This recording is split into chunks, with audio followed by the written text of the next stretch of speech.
پھول بادل کے گرجنے سے نہیں، بادل کے برسنے سے اگتے ہیں۔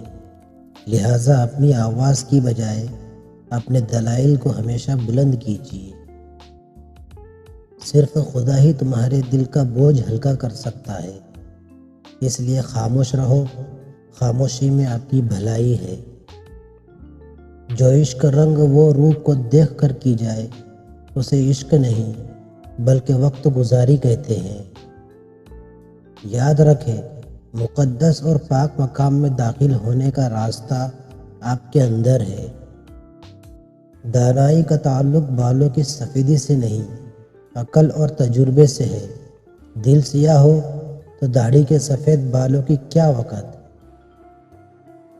اگر میرا علم مجھے انسان سے محبت کرنا نہیں سکھاتا تو ایک جاہل مجھ سے 1000 درجے بہتر ہے۔ خدا تک پہنچنے کی بہت سے راستے ہیں، لیکن میں نے خدا کا پسندیدہ ترین راستہ مخلوق سے محبت کو چنا۔ بیدار کر دینے والا غم غافل کر دینے والی خوشی سے بہتر ہے۔ کسی نے مولانا جلال الدین رومی سے پوچھا کہ دنیا کیا ہے؟ فرمایا، ہر وہ چیز دنیا ہے جو تمہیں اللہ سے دور کر دے۔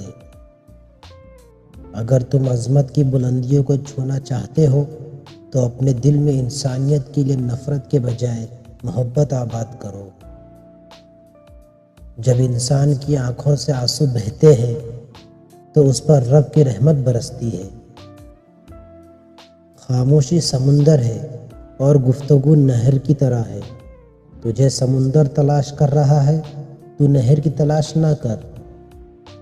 تمہاری روح کے لیے اس سے بڑھ کر کوئی مرض نہیں کہ تم خود کو کامل سمجھنے لگو۔ جب انسان کی آنکھوں سے ندامت کے آنسو بہتے ہیں تو اس پر رب کی رحمت برستی ہے۔ غم سے خالی ہو جاؤ، اس کے بارے میں سوچو جس نے خیال کی تخلیق کی ہے۔ انسان تبھی اللہ کی طرف رجوع کرتا ہے جب وہ دنیا میں اپنا ہنر آزماتا ہے۔ غمگین نہ ہو، جو بھی انسان کھو دیتا ہے اسے کسی نہ کسی اور نعمت کی صورت میں واپس پا لیتا ہے۔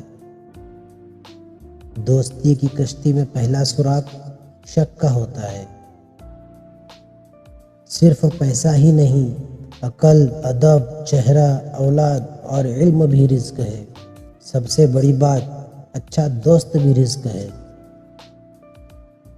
جب عورت تمہیں یہ ایک بات کہے کہ اب میرا تمہارے ساتھ رہنا ممکن نہیں، تو پھر وہ کسی اور مرد کی ہو چکی ہوتی ہے۔